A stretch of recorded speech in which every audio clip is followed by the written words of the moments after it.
Welcome to the Royal Court Young Playwrights Award. This is the 5th in our series of 6 videos taking you through the process of writing a play. This one is slightly different to the others. Up until now, we have given you a set of rules that we hope will support you in the writing of your play. In this video, Nina Segal is going to urge you to break every single one of them. That's because I am standing here on a stage where plays have broken every rule in the book.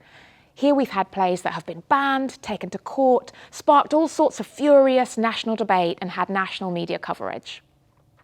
By the end of this workshop, I really hope that you are feeling encouraged to push all of those boundaries.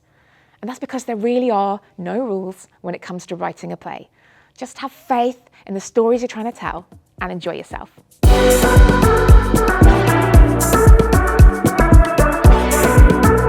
Hi, my name is Nina Segal and I am one of the associate playwrights here at the Royal Court. Now, I always feel a little bit like a fraud whenever anyone asks me how to write a play, because I never studied playwriting myself. I didn't even try to write a play until I was well into my 20s. So all of you are already a step ahead. I did not grow up going to the theatre much. I was definitely not one of these people that's seeing Shakespeare at the age of 6. And even once I did start seeing theatre more, after I got a job at Battersea Arts Centre as a teenager, I still always felt very intimidated by the idea of plays, what they were, how they worked, who was allowed to write them. So if you're feeling like you don't know how to write a play, or even you don't want to write a play, I totally get it. I felt like that for a really long time. Now, like I say, I'm one of the associate playwrights here, and I feel really lucky to be able to do this for a living. So what changed? For me, it was my understanding of what a play was and what a play could be. So for our first exercise, I want you to think about what a play is. This isn't a trick question. There is no right answer. Working in pairs or solo, if you're by yourself, just try to write down 10 things that you think a play is. And these can be as simple, for example, as it's something that takes place in a theatre, or it's something where people pretend to be other people reading lines that somebody wrote for them. Like I say, there's no right answer, and it can be as simple as you like. Just take a few minutes and try to write down 10 things that you think a play is. So, hopefully by now you've got a list of 10 things that you think a play is, which is where we can start to have some fun. Because I can almost guarantee that whatever you think a play is, someone, somewhere, at some point has made a play that breaks that rule. I gave 2 examples earlier, that a play is something that takes place in a theatre, and that a play is something where people read lines someone has written for them while pretending to be someone else. Now that second rule is broken all the time. There are many, many examples where people perform plays they've written themselves, or even perform as themselves. And that first rule, that a play takes place in a theatre, there have been plays performed in hotel rooms, in swimming pools, on double-decker buses, on beaches, even on the top of multi-storey car parks. There have been plays that have been recorded and played over headphones as audience members walk along. There have been plays which have been delivered over text message or over WhatsApp. There have even been plays performed inside of Grand Theft Auto. I don't think there's been a play performed in space, but maybe that's something that the Royal Court should be working on. All of which is to say, plays can take many forms. Plays can be many things. The Royal Court has always been a place for experimentation, for pushing the boundaries of what a play can be.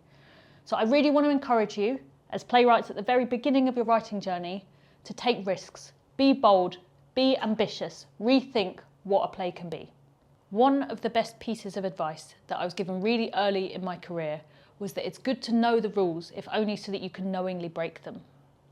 And hopefully the other videos in this series have given you that, the building blocks of how to write a play. What I want this video to give you is permission to break those rules. Make them your own. Which leads us on to our second exercise. Working in pairs or working on your own, I want you to go back to the list you wrote before of 10 rules of what theatre is, and imagine how you might break those rules. So as an example, if the rule is that a play is something that takes place in a theatre, what are the other places you could imagine staging a play? Maybe in a bedroom, or on the internet, or on a plane, mid-flight. And if the rule is that a play is something performed by actors, who else could perform that play? Children? Animals? Robots? Disembodied voices? Have fun, and remember, there are no right answers. And don't feel like you have to go back to every item on your list. Just choose 2 or 3 that interest you and imagine how you might break them. If you're working in a group, you can feed back to each other at the end, sharing what the rule was and how you thought you might break it. How was that exercise? Did you find it easy to break the rules or difficult? There are all different kinds of writers. Some people really gravitate towards the rules, while other people can't wait to push against them. I find it useful to think about writing a play like drawing a house. Now, most people, if you ask them to draw you a house, they might draw something like this. A square at the bottom, a triangle for the roof, a door, and 2 windows. That's a house. But now think about your own house. Does it look like that? Think about houses in other countries or in other time periods. Not all houses look like that. It's obvious that houses can take many forms, just as plays can. And yeah, there is a reason why a lot of houses look the way they do, and there are rules that you can follow in writing your play, but you don't have to. Theatre is about imagination, so don't feel limited in what you can imagine. Your play is your house, so you build it how you want to. This is a longer writing exercise. I want you to take about 20 minutes or whatever time you have left to work on it. Go back to the list that you wrote before of the rules of theatre and how you might break them. Reread that list. See if there's anything you're particularly drawn to or if any new ideas come up.